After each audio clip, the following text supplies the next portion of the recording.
Okay, this is the rock, paper, scissors part 2 video to show you how we can program so that we can do this whole idea where the monkey is now the referee kind of thing. And he says who wins or if there is a tie.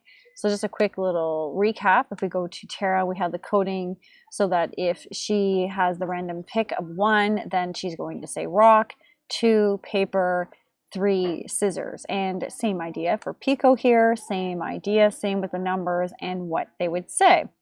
So what we need is this monkey here to determine, well, if Tara says one thing and Pico says something else, what does that mean? Who wins? So there's a little bit of obviously coding behind that. But before we go much further, we need to make sure that we understand, well, who wins under what scenario. So this is a great opportunity to go over here in my spot where I do all my scripts, and just a right click will give me an option to add a comment. So I'm going to bring this add comment box in here, and I'm going to quickly use this as my guide. So just as a quick little reminder that if we have, and I'm just going to go in the order that we were using, like 1 being a rock. If a rock is selected, which is a 1, it's a quick little reminder, that's going to beat our scissors, which is number 3. The other scenario that if we have paper that is selected, which is our number 2, that would beat, of course, our rock, which is number 1. And last thing that matters here is scissors would beat, scissors, I better make sure I want to indicate my number here. It is going to beat my paper, which is 2. Okay, so now that we have that little note to keep us on track, move on the side. So keep in mind when we have comments in our scripts, it doesn't actually impact anything. It's not going to change anything. It's just more for our personal notes. And it's something that if we do share our project out, that other people can see it as well. Okay, so now we're ready to go. So we are focusing on the monkey. So I have to make sure I'm selected the monkey as my sprite. And under events, just like everything else, we need to make sure we have it when the green flag is clicked, because that's going to indicate already with Pico and Tara that we are about to start the game. So the monkey is going to be ready when we click on the green flag as well. Okay, so what happens if the green flag is clicked and we have, let's say, Tara saying it's going to be rock, and we have Pico here saying scissors? How do we indicate that they have won, and so on, or if there's even a tie? So we need some situations here where we're going to do a control. So if this happens, then this is the outcome. That's what we're going to do. So I'm going to actually just drag it here for a moment. And we need some operators. So we are going to have a, well, let's talk about the tie scenario. So that would be where if you had Tara's choice equaling Pico's choice. So we need to go back to our data. And if you recall, we made these variables global so that we could find them, so we could put them in our operators for our monkey.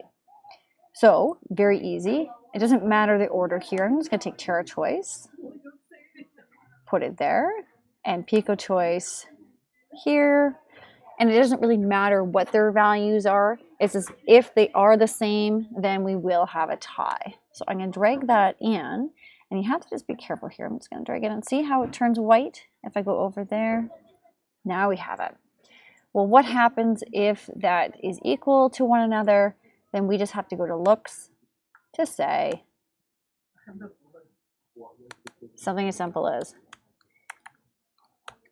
it's a tie.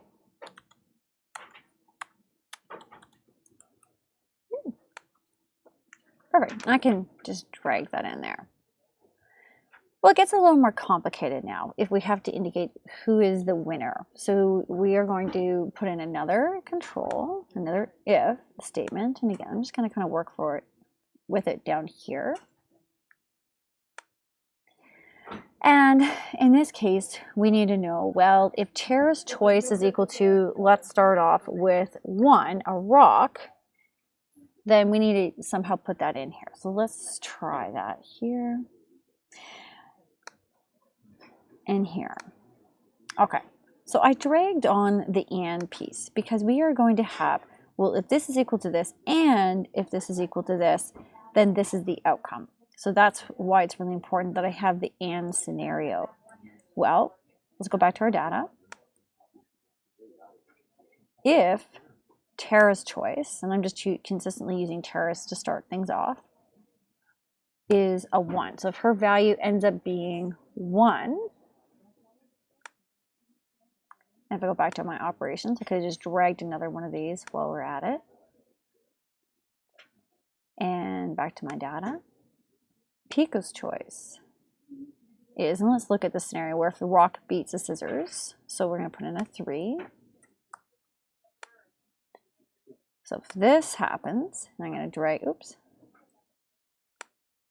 drag that in there. If this happens and this happens, and we need to put it in the if statement, it's always good to take the beginning of my green here. If you see, if I take it in there, you see it would turn white.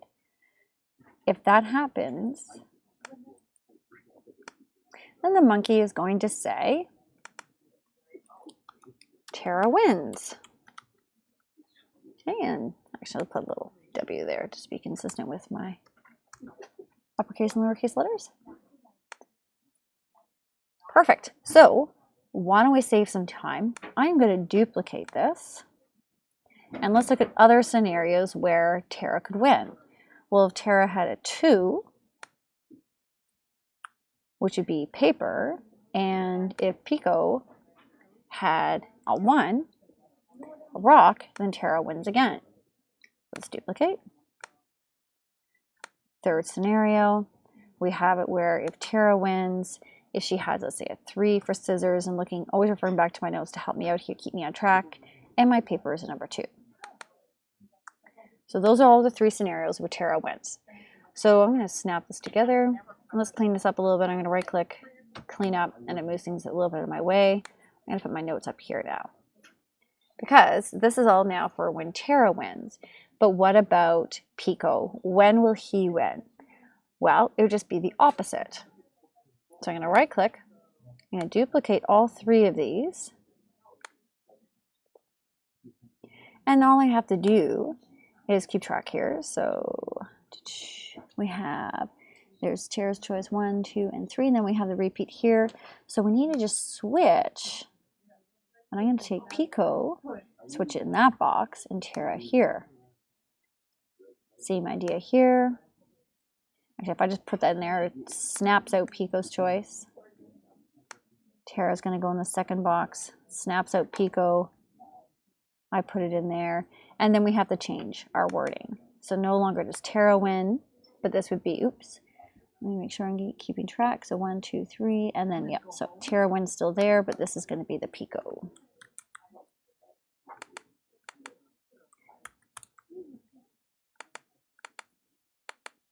And Pico.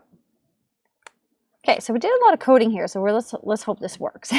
I could click on the green flag right here on the actual coding, but it's not going to be a lot of good clicking on this coding here to test things because I need them all to be talking at all together here.